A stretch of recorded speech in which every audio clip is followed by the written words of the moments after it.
diferente. Una generación de cristianos diferente. ¿Y sabe cómo vamos a lograr hacer eso? Entendiendo que somos hijos de un rey. Entendiendo que somos hijos de Dios. Y entendiendo que tenemos una ciudadanía fuera de este mundo. Amén. Mi vida centrada en Cristo es el tema que hemos estado hablando con la carta a los Filipenses. Y hoy vamos a concentrarnos en mi vida centrada en Cristo transforma mi ciudadanía y mi esperanza futura. Centrarse en Cristo, hermanos, cambia nuestra identidad cultural. Cambia lo que pensamos que nosotros somos. Y nuestra vida centrada en Cristo cambia nuestro destino final. Él cambia nuestra cultura, cambia nuestra identidad y cambia nuestro destino final. Antes de entrar al pasaje que vamos a meditar en esta mañana todavía, Pablo presenta dos maneras de vivir. La de quienes pertenecen a este mundo y de los que pertenecemos al reino de Cristo. El centro de este pasaje no es el esfuerzo humano, no es su esfuerzo por ser mejores ciudadanos del cielo, sino que entendamos la obra transformadora de Cristo que cambia nuestra identidad presente y déjeme le digo algo, garantiza nuestro destino futuro. Déjeme hacer una oración, iglesia. Amado Dios y Padre de misericordia, gracias te damos, Señor, por tu fidelidad, por tu amor. Gracias porque somos llamados tus hijos. Y hoy, Señor, queremos meditar en tu palabra. Queremos que tú seas, Señor, a través de esta meditación. Que no sea el que esté enfrente. Que cambie, Señor, ese paradigma, si no seas tú. El que tú seas, Señor, el que hable a nuestras vidas. Dios, abre nuestro entendimiento, abre nuestro corazón para entender y conocer, Señor, que nuestra ciudadanía está en los cielos. En el nombre de Jesús. Amén. Imaginemos, hermanos, que un mexicano vive por 20 años en Japón. En esos 20 años, él aprende el idioma, él trabaja allá, tiene amigos japoneses, conoce perfectamente la cultura japonesa. Hace todo lo que los japoneses hacen. Si usted le pregunta, ya prácticamente nomás le faltan los ojitos, pero ya prácticamente usted dice, es un japonés. Sin embargo, cuando necesita protección legal, cuando se presenta en algún problema, cuando viaja, que sale del país, cuando surgen asuntos oficiales, hay algo que él no puede hacer y hay algo que no cambia, y es su ciudadanía, su nacionalidad. Puede vivir en otro país, pero pertenece oficialmente a otro reino. Puede vivir en Japón, pero pertenece a México.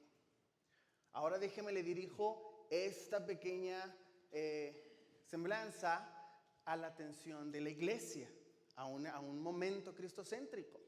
Muchos creyentes viven exactamente al revés.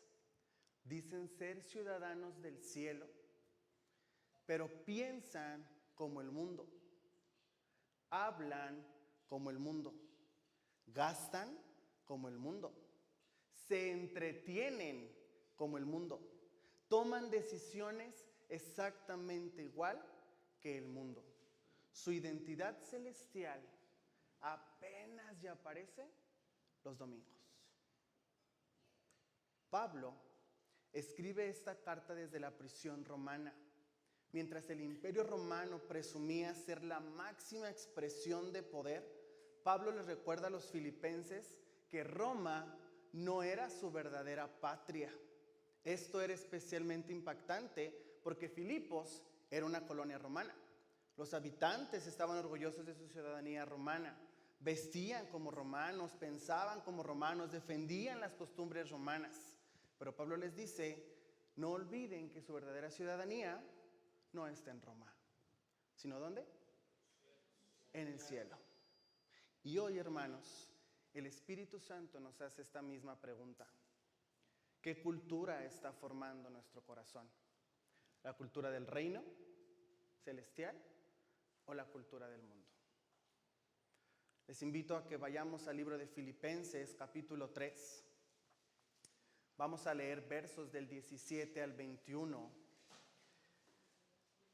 Cuando estemos leyendo este pasaje, intentemos entender que cuando Cristo ocupa el centro de nuestra vida, cambia nuestra identidad, transforma nuestras prioridades y asegura gloriosamente nuestro destino eterno. ¿A dónde vamos? La palabra del Señor dice: hermanos, sed imitadores de mí y mirad a los que así se conducen según el ejemplo que tenéis en nosotros. Porque por ahí andan muchos, de los cuales os dije muchas veces, y aún ahora lo digo llorando, que son enemigos de la cruz de Cristo, el fin de los cuales será perdición, cuyo Dios es el vientre y cuya gloria es su vergüenza, que solo piensan en lo terrenal. Mas nuestra ciudadanía está en los cielos, de donde también esperamos al Salvador, al Señor Jesucristo, el cual transformará el cuerpo de la humillación nuestra para que sea semejante al cuerpo de la gloria suya, por el poder con el cual puede también sujetar a sí mismo todas las cosas. Antes de iniciar la meditación a partir del verso 17, déjenme recordarles que el capítulo 3, el apóstol Pablo lanza una advertencia severa contra los mutiladores del cuerpo, los judaizantes que pretendían añadir las obras de la ley y los ritos culturales judíos al evangelio de la gracia.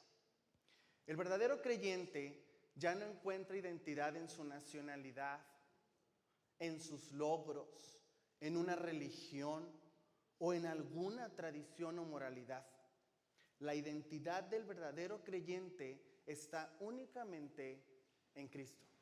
Antes de iniciar una vida centrada en Cristo, nos decían lo que era una vida, nuestra identidad en Cristo. Nuestra aceptación delante de Dios, hermanos, no va a depender de las obras que hagamos terrenales.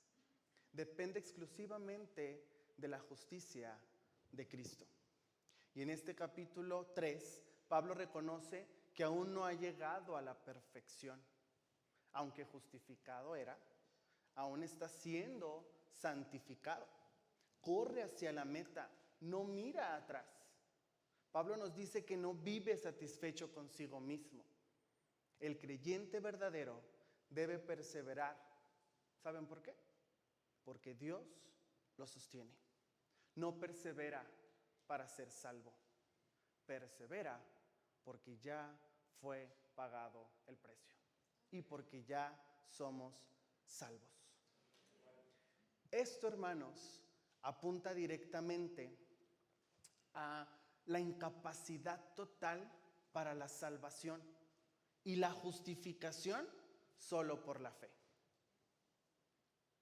Nada de lo que el hombre produce en su cultura o carne tiene un valor ante la santidad de Dios. Habiendo establecido esto, hermanos, podemos hablar ahora sí de la justicia que proviene únicamente de la obra de Jesús. Pablo nos lleva en los versículos 17 al 21, que vamos a meditar, a las consecuencias prácticas de todo lo que hemos estado hablando, de todo lo que se nos dijo 2 predicaciones atrás. Si nuestra justicia es celestial, nuestra vida, nuestra conducta y nuestra esperanza también deben serlo. En el versículo 17 al 19, Pablo nos advierte del peligro de seguir los ode terrenales. Pablo simplemente nos pide ser imitadores, no de Él, sino de Cristo. Todo creyente, hermanos, necesita modelos piadosos. Dio sus ejemplos visibles. No existe el cristianismo aislado. La iglesia necesita hombres y mujeres maduros. Si nos vamos al verso 17, hermanos, sed imitadores de mí y mirad a los que así se conducen según el ejemplo que tenéis en nosotros. Aquí hay un peligro que tenemos que meditar y es el peligro de seguir modelos terrenales. ¿Modelos a qué imitar? Nos podemos preguntar a quién estamos imitando, como quién queremos ser. La importancia de seguir a quienes caminan según el ejemplo de Cristo. La palabra imitadores, iglesia, puede significar que nos unimos a otros a imitar a alguien. En esta parte de hermanos, sed imitadores de mí, Pablo no se está mostrando o no está dándose como orgullo. Él se presenta solo como un modelo a la medida en que él imita a Cristo. En 1 Corintios capítulo 11, verso 1, dice, sed imitadores de mí, así como yo de Cristo. Eso es lo que nos está pidiendo, no imitar las acciones de Pablo como tal, imitar a quien Pablo está imitando. Unirnos a Pablo para imitar a Cristo.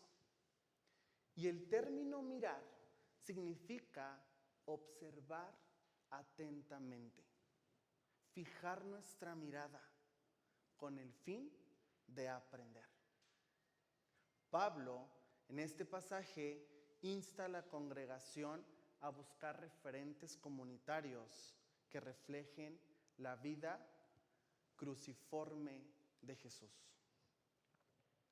Puesto que todos los creyentes somos imperfectos, todos, no llegamos a la perfección, necesitamos de ejemplos de personas menos imperfectas, personas que saben cómo lidiar con la imperfección.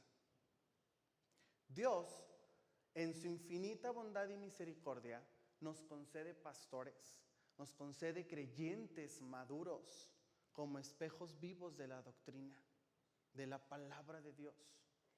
Y la santificación, créanme hermanos, no ocurre de manera aislada. El Espíritu Santo utiliza la gracia, utiliza la comunión de los santos para moldearnos.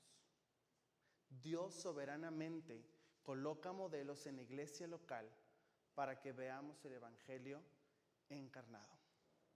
Pero ojo, nosotros tenemos que imitar a una sola persona, a nuestro Señor Jesucristo.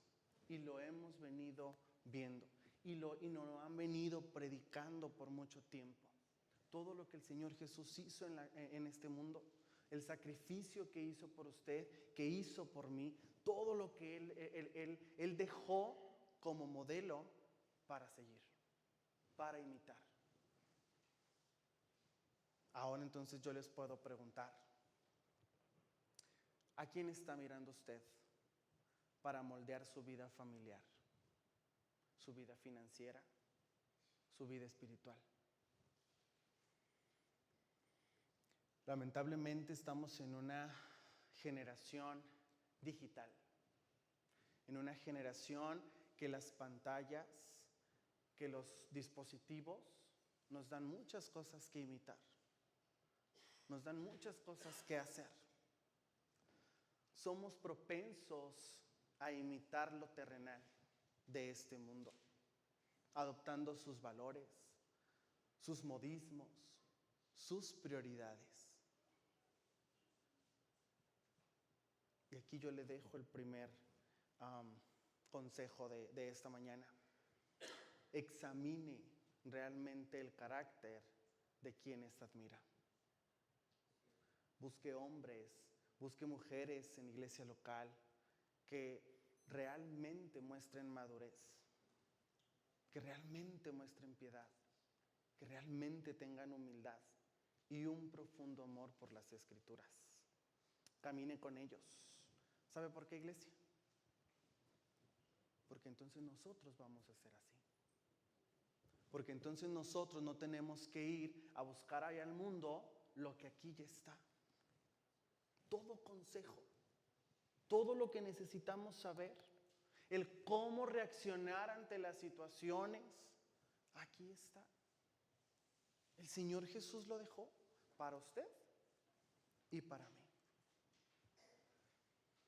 Pero si seguimos en el pasaje, iglesia, en el verso 18 dice: porque ahí andan muchos, de los cuales os dije muchas veces, y aún ahora lo digo llorando, que son enemigos de la cruz de Cristo. En este verso, Pablo contrasta a los verdaderos modelos con un grupo peligroso.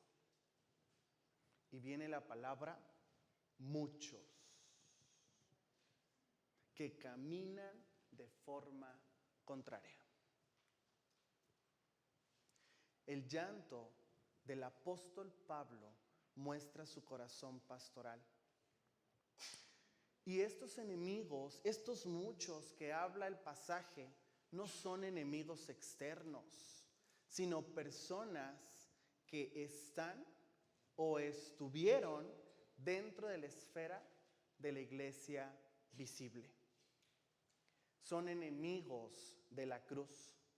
No porque nieguen históricamente la crucifixión, no porque no crean en Jesús, sino porque sus vidas, su forma de vivir, su forma de conducirse, niegan la eficacia y las implicaciones de la cruz en nuestras vidas.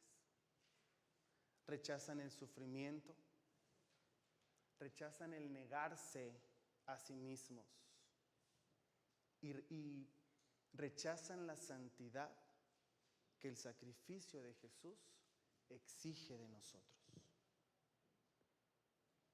Hay una palabra clave en todo esto y es muchos, no pocos, no unos cuantos, muchos, incluso dentro del ambiente religioso.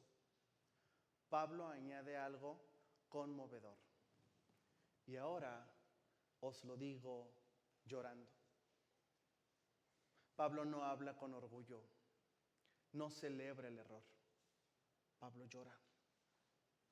Y el verdadero pastor llora por los perdidos. Usted y yo, hermanos, tenemos a muchos que nos rodean, que hoy en día están perdidos. Pero entonces preguntamos, ¿quiénes realmente son los enemigos de la cruz? No necesariamente son los perseguidores del Evangelio, No necesariamente son exclusivos los que están en el mundo. Todos estos enemigos de la cruz son las personas que desean un cristianismo sin morir a ellos mismos. Son todas aquellas personas que desean un cristianismo light. Son todas aquellas personas que desean un cristianismo ligero. Son todas aquellas personas que tienen muchas prioridades antes que Dios. Son todas aquellas personas que buscan su propio bien antes que el de los demás. No sé si alguno nos cayó. A mí cuando estaba viendo esto, me cayeron muchos. Porque realmente los que son enemigos de la cruz solamente quieren bendición, solamente quieren prosperidad, solamente quieren comodidad, solamente buscan una religión, solamente buscan algo rápido. Pero no buscan realmente un arrepentimiento genuino. No quieren morir al yo. Iglesia, la cruz destruye nuestra autosuficiencia para depender completamente de Cristo. Y esto nos recuerda la distinción entre una iglesia visible y una iglesia invisible. ¿Saben por qué? Porque no todos los que se congregan pertenecen al decreto de la elección salvadora de Dios. No todos los que estamos, somos.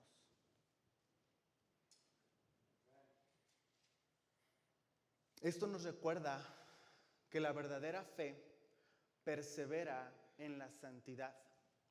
Quienes viven en una rebelión abierta y continúan demostrando que nunca experimentaron la gracia redentora del Espíritu Santo, que no han nacido de nuevo, que no son salvos, hay un foco rojo y grande, donde yo tengo que preguntarme, ¿de qué iglesia soy? ¿De la iglesia visible? ¿De la iglesia invisible? ¿De la iglesia que realmente se quiere comprometer al llamado del Señor, que quiere servir, que quiere estar, que busca modelos, que el carácter de Jesús es el que está en nosotros? ¿O soy de la iglesia de, espérenme poquito, es que primero tengo que hacer estas 5 cosas y luego me comprometo? Espérenme poquito, es que en la semana yo tengo que hacer todo esto y luego ya viene el Señor Jesús. Por eso al principio yo les decía en la ilustración, ¿qué tipo de creyentes somos? ¿Realmente sabemos que nuestra ciudadanía está en los cielos y no aquí en la tierra? ¿Realmente estamos sabiendo y estamos entendiendo que nuestra vida centrada en Cristo es la que nos da los efectos de una transformación redentora real?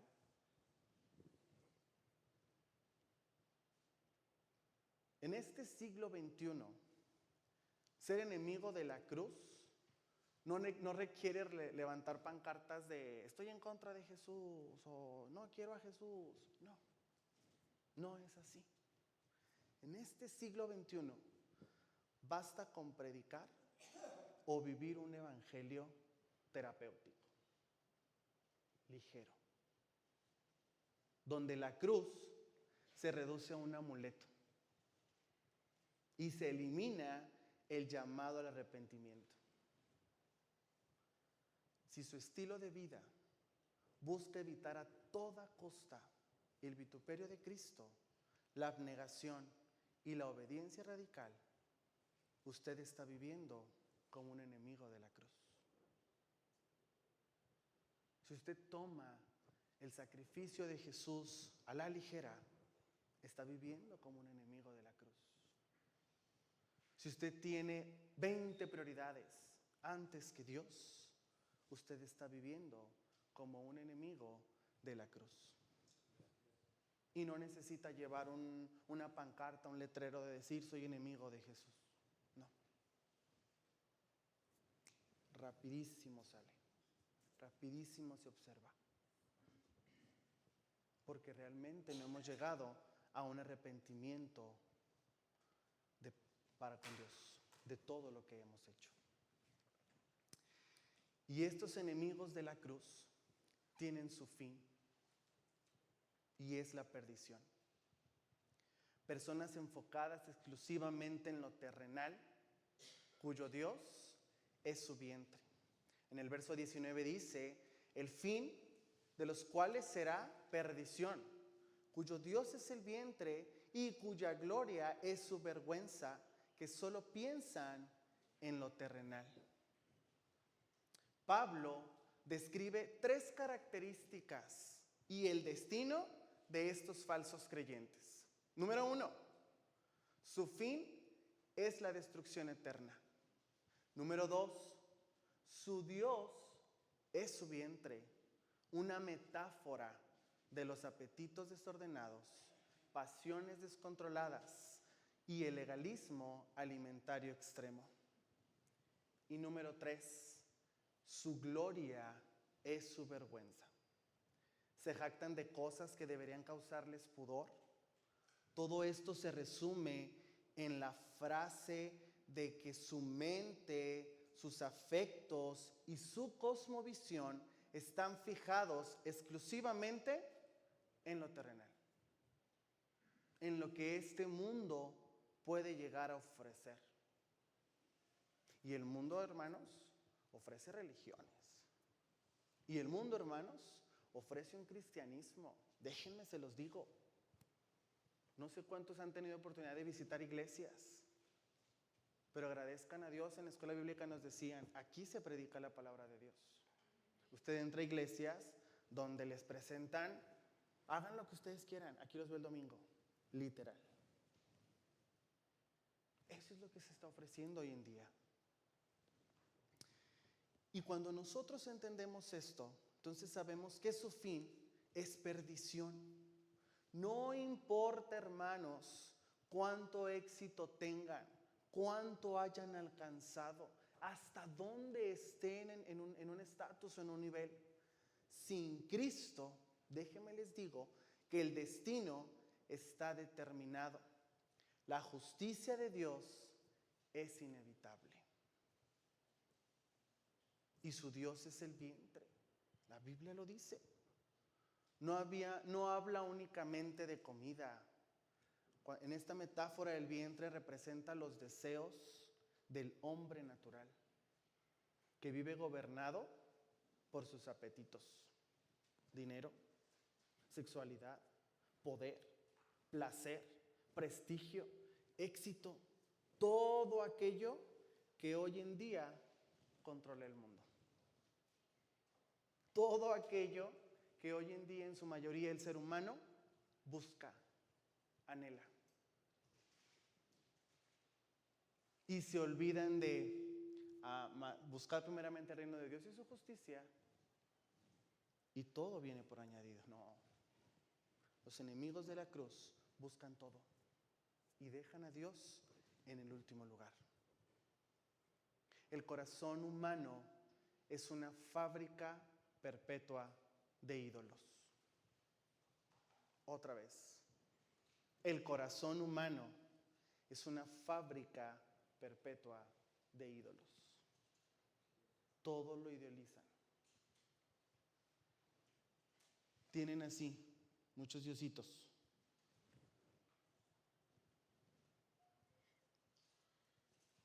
Y estos se glorían en su vergüenza. Llaman bueno a lo malo. Celebran aquello que Dios condena. Hoy la sociedad presume precisamente aquello de lo que deberían arrepentirse. ¿Sí o no? Sí, hermanos. Hoy en día la sociedad presume de lo que en realidad deberían arrepentirse. Ellos piensan que están bien. Aquí podemos traer a memoria lo que nos decía Isaías 5:20. Hay de los que a lo malo dicen bueno y a lo bueno malo, que hacen de la luz tinieblas y de las tinieblas luz, que ponen lo amargo por dulce y lo dulce por amargo. Esto es lo que hoy en día estamos viviendo. Pero en esto es en lo que hoy en día nosotros tenemos que pelear. Tenemos que estar realmente con Dios y decirle, Señor, ¿cómo le mostramos al mundo que a lo que ellos le llaman bueno está mal? Y que lo que para ellos está mal es bueno. Pues déjeme le digo algo, iglesia. No voy a poder ir al mundo a decirle lo que es bueno y lo que es malo si yo, hijo de Dios, todavía no lo entiendo. Si yo, hijo de Dios, no lo vivo. Solo pensamos a veces en lo terrenal. Toda nuestra vida puede llegar a terminar aquí. Cuando usted se vaya, nos vamos a ir sin nada. Todos aquellos que son enemigos de la cruz nunca levantan su vista hacia la eternidad. Su horizonte es una casa, su horizonte es un coche, es un negocio, son las vacaciones, es la jubilación, pero nunca consideran el juicio venidero. En este punto, hermanos, podemos ver la manifestación de la mente reprobada descrita en Romanos 1. Cuando el ser humano está bajo la depravación total, adora a las criaturas antes que el Creador. Sus deseos físicos e instintos gobiernan su voluntad. El libre albedrío del hombre no regenerado está esclavizado a sus propios apetitos carnales. Iglesia, una vida centrada en Cristo hace todo lo contrario. Una vida centrada en esta tierra se evidencia en nuestras preocupaciones diarias. A lo que el mundo le está llamando nuestro estrés, la ansiedad. Si sus conversaciones, sus oraciones y ansiedades giran únicamente en torno a la salud, al dinero, al estatus, a la comodidad material, al placer físico, su mente está fija en lo terrenal, en esta tierra. La cultura del consumo nos empuja a ser de nuestros deseos el Dios supremo. Y aquí va el segundo consejo. Debemos arrepentirnos. Debemos evaluar constantemente quién está moldeando nuestro carácter. Si nos vamos al verso 20, mas nuestra ciudadanía está en los cielos. Iglesia, somos ciudadanos del cielo. Nuestra verdadera patria y hogar no están en este mundo. No somos de este mundo. El versículo comienza con una conjugación adversativa y fuerte. Más nuestra ciudadanía está en los cielos. ¿Y saben qué hace este versículo? Algo impresionante. Rompe drásticamente con lo terrenal del versículo anterior. Lo rompe. Viene y nos dice, nos explica, ¿quién es tu Dios? ¿Quién es tu modelo? Pero después nos dice, no batallen, no sufran, porque nuestra ciudadanía está en los cielos y rompe lo anterior. La palabra clave aquí es ciudadanía, patria, comunidad. Somos del cielo. En el contexto de Filipos, ellos entendían perfectamente esto.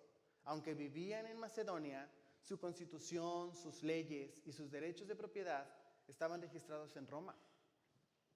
Pablo les dice, su registro civil, su constitución eterna y su verdadera patria están en los cielos. Esta verdad, hermanos, cambia completamente o debe cambiar completamente nuestra vida cristiana. No pertenecemos a esta cultura. No pertenecemos a este mundo. No tenemos por qué seguir sus valores. No tenemos por qué pensar como este siglo. En Romanos nos dicen, no os conforméis a este siglo, sino transformados por medio de la renovación de vuestro entendimiento, para que comprobéis cuál sea la buena voluntad de Dios, agradable y perfecta. Y no solo eso, Pedro dice, conforme a la fe murieron todos estos sin haber recibido lo prometido, sino mirándolo de lejos y creyéndolo y saludándolo y confesando que eran extranjeros y peregrinos sobre la tierra. Iglesia, fuimos inscritos al momento de ser hijos de Dios en el libro de la vida del Cordero. Nuestra ciudadanía no es algo que compramos. No es ir a tramitar la visa. No es algo que merecemos. No es algo que ganamos. Es un estatus legal, legalizado por la sangre de Cristo, por el sacrificio de Jesús en la cruz. Y fue otorgado por el decreto soberano del Padre. Por lo tanto, el creyente, usted y yo, somos extranjeros y peregrinos en esta tierra. Esto, hermanos, debe transformar por completo nuestra identidad cultural.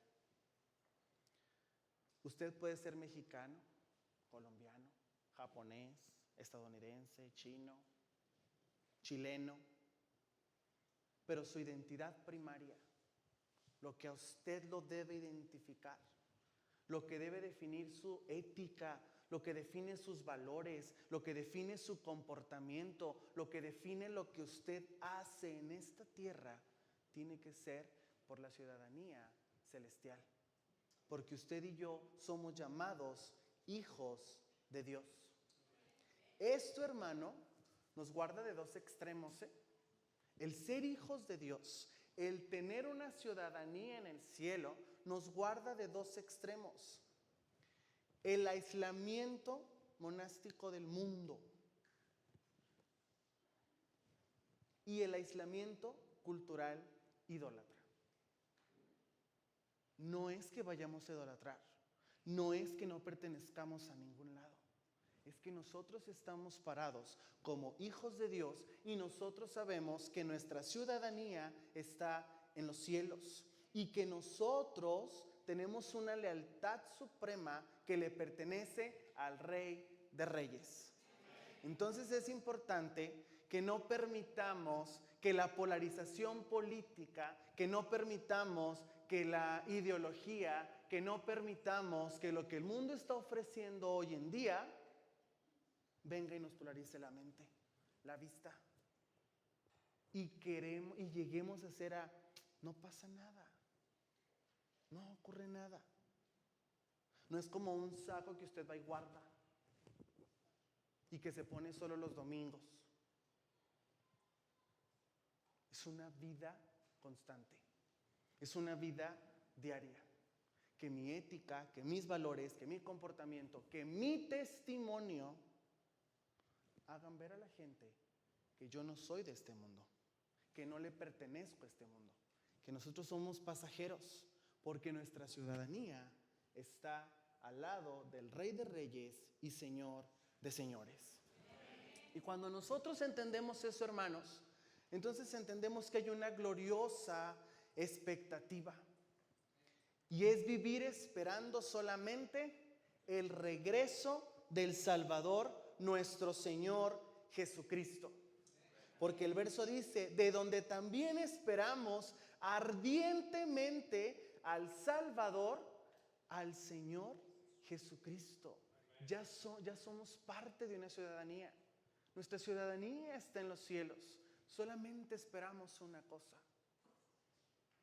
el regreso, la segunda venida. Y la frase a mí me impactó mucho cuando leí esperando ardientemente. No, iglesia, es un término intenso, es un término que llega a denotar una expectativa ansiosa.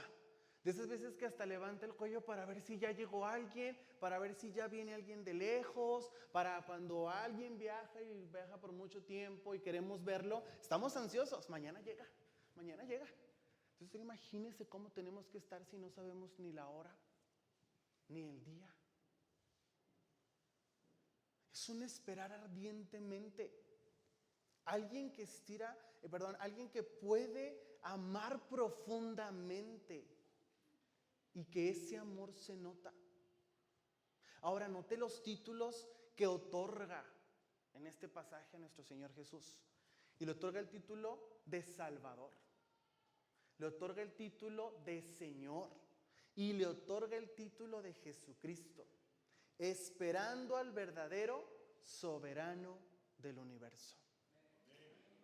Esperando al que dio su vida por usted, el que lo redime, el que le perdona, el que siempre está así, con los brazos abiertos para cuando haya un arrepentimiento genuino. Para cuando realmente yo esté dispuesto a decirle, Señor, hasta aquí. Ya no hay otro Dios, ya no hay otra prioridad, ya no hay nada, aquí estoy. Y Él está así, esperándonos. Observemos también el verbo esperamos. No significa, hermanos, que estemos así, ¿eh? No significa que yo llegue y me siente en una silla de una iglesia esperando que Cristo venga. Tampoco. No es así. No significa cruzarse de manos. Describe una espera activa.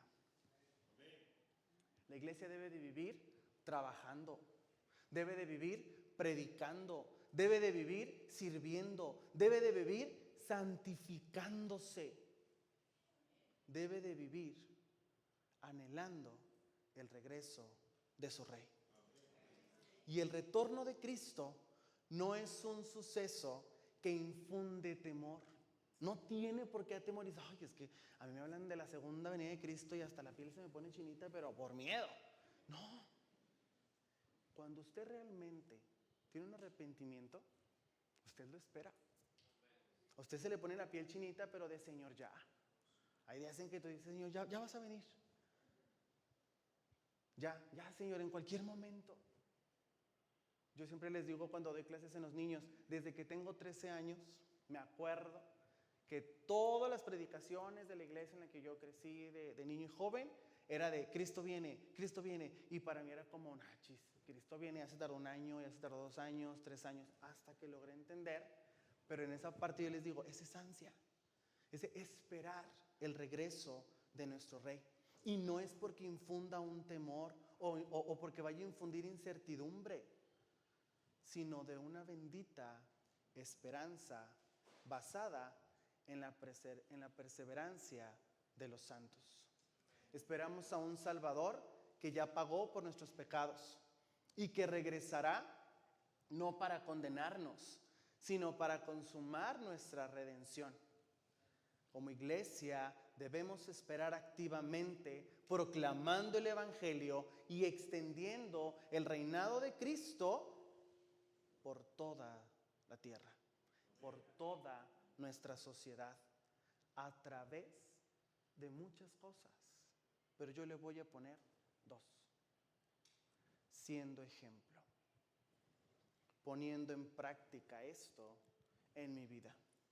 No ser nada más un oidor de domingos, no ser nada más un oidor de grupos de conexión, no nada más escuchar o ver videos o a ver qué me dice hoy Dios en su palabra, sino es, ya me lo dijo, yo lo hago. Ya me lo dijo, yo lo pongo en práctica. Porque eso es lo que hace un verdadero hijo de Dios. Ahora les pregunto, ¿quién anhela el regreso de Cristo o está demasiado cómodo en este mundo como para desear que todavía no venga? Yo creo que todos queremos que venga. Pero la falta de expectativa por la segunda venida suele ser un síntoma de corazón adormecido.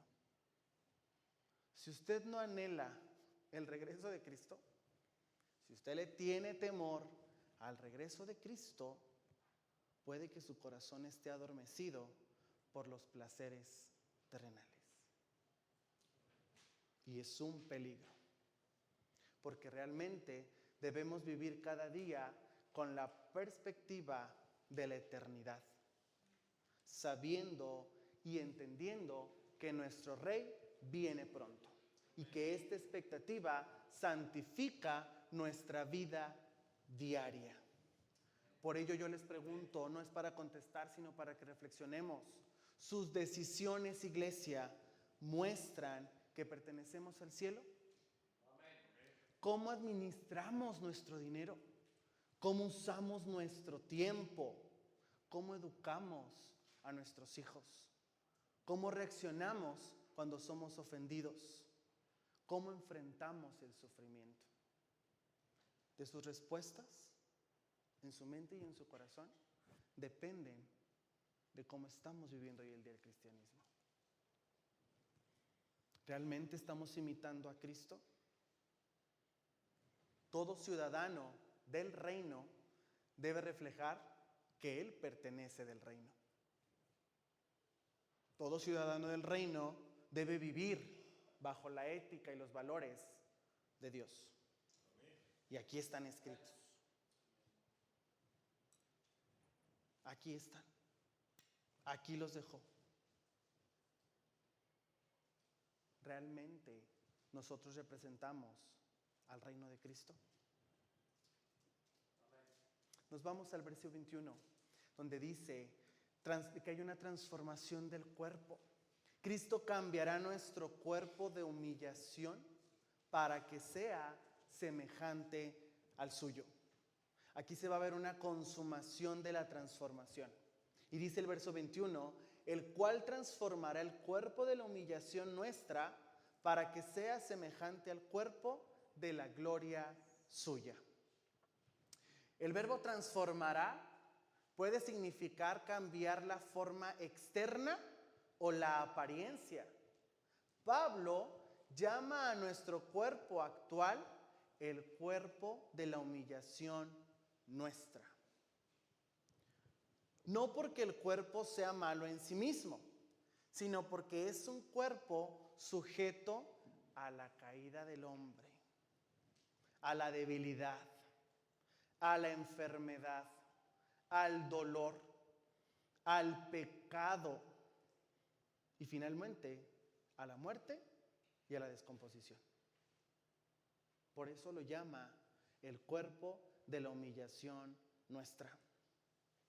Este cuerpo, iglesia, esto que ustedes pueden tocar, será cambiado para ser de la misma esencia y naturaleza que el cuerpo de la gloria suya.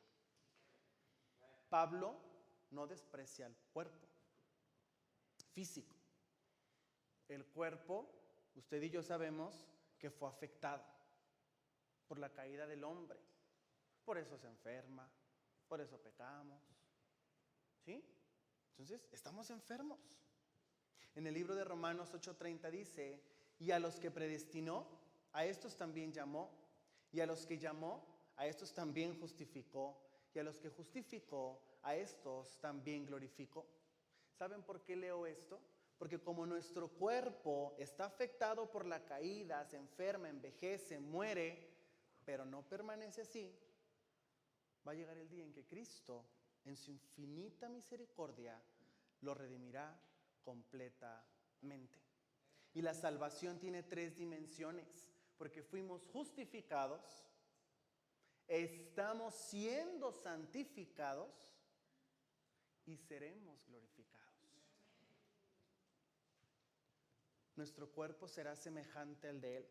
No seremos dioses, pero compartiremos un cuerpo glorificado sin enfermedad, sin pecado, sin dolor, sin muerte, sin lágrimas, sin corrupción. Esto conecta con la culminación, la glorificación. La redención efectuada por Cristo no es puramente mística o incorpórea. Dios creó al hombre como una unidad perfecta del alma y cuerpo. Y la gracia soberana es la que nos redime en totalidad como su creación. Y la resurrección del cuerpo en aquel día que Él venga es la garantía final de que la victoria de Cristo sobre el pecado, sobre la muerte, es total y es absoluta. Esta verdad, hermanos, ofrece un consuelo a nuestras vidas, ofrece un consuelo indescriptible en medio del sufrimiento humano. Si usted padece una enfermedad crónica, si vemos que nuestro cuerpo se puede desgastar con los años, si lloramos por la muerte de un ser querido, recordemos esto. Este estado es temporal. La muerte no tiene la última palabra. Nuestro destino final no es ser almas incorpóreas flotando en las nubes, sino seres humanos perfectos, con cuerpos glorificados e inmortales, libres para siempre de la presencia y de los efectos del pecado. porque seremos redimidos por la sangre de Cristo. Y el poder del Rey, ese poder que a veces decimos, Señor, creemos en tu poder. Esta transformación final se hará mediante el poder soberano con el cual Jesús sujeta todas las cosas en sí mismo. Dice el verso, por el poder con el cual puede también sujetar a sí mismo todas las cosas. Y nos podemos preguntar, ¿cómo ocurrirá esto? ¿Cómo ocurrirá la resurrección y transformación física? Pablo nos responde, por el poder operativo eficaz de Cristo. Él tiene la capacidad de poner bajo su soberanía absoluta todas las cosas. Es una declaración de la soberanía cósmica de Jesucristo.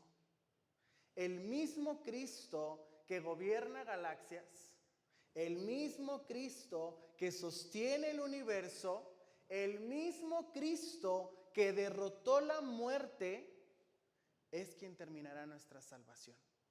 No depende de nuestra fuerza, no depende de lo que nosotros hacemos, depende del Rey soberano. Y Cristo terminará todo lo que comenzó, estando persuadido de esto, que el que comenzó en vosotros la buena obra, la perfeccionará hasta el día de Jesucristo. Cristo no está de manos atadas ahorita. Cristo no está esperando a ver qué decide la humanidad. Él está reinando ahora mismo a la diestra del Padre y posee todo el poder en el cielo y en la tierra. Su soberanía abarca la microfísica de nuestras células más ahí que podemos tener nosotros muertas y vivas en nuestro cuerpo, hasta la macrofísica de las galaxias. Si Él puede sujetar el universo entero, ciertamente puede cumplir su promesa de resucitarnos. Hermanos, vivimos en un mundo que a menudo parece caótico, que no le vemos salida a las situaciones, que está fuera de control, que está gobernado por la injusticia, por corrupción, por maldad.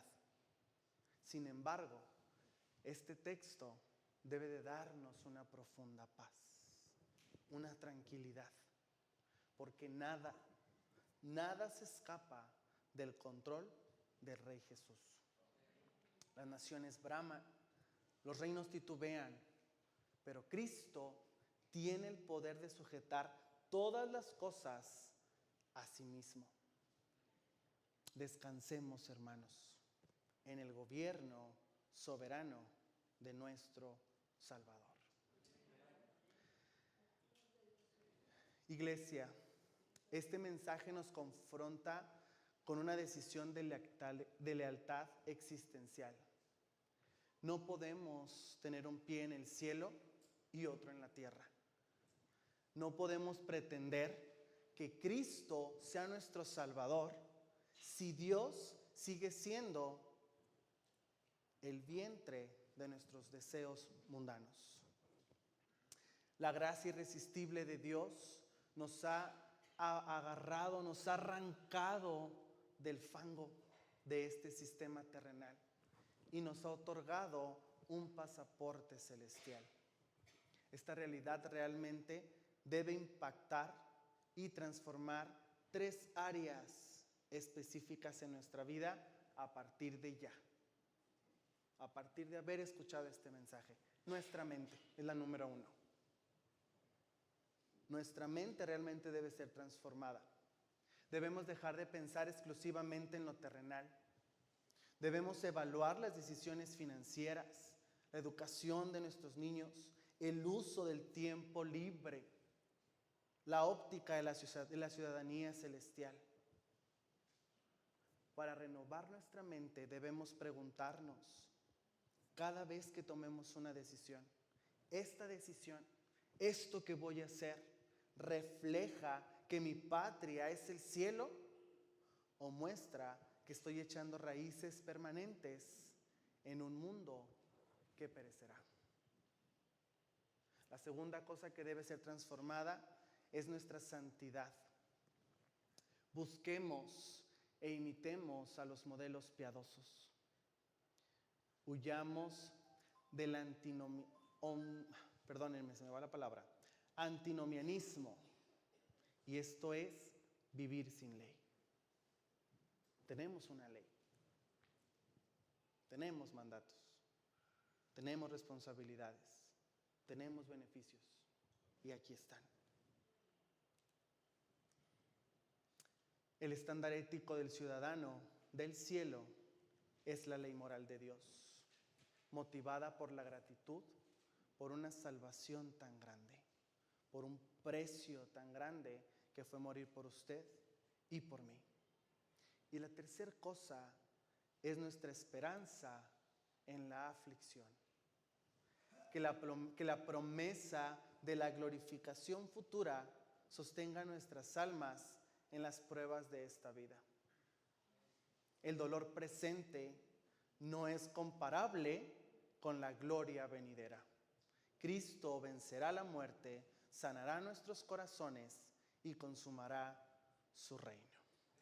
Pónganse en pie, iglesia.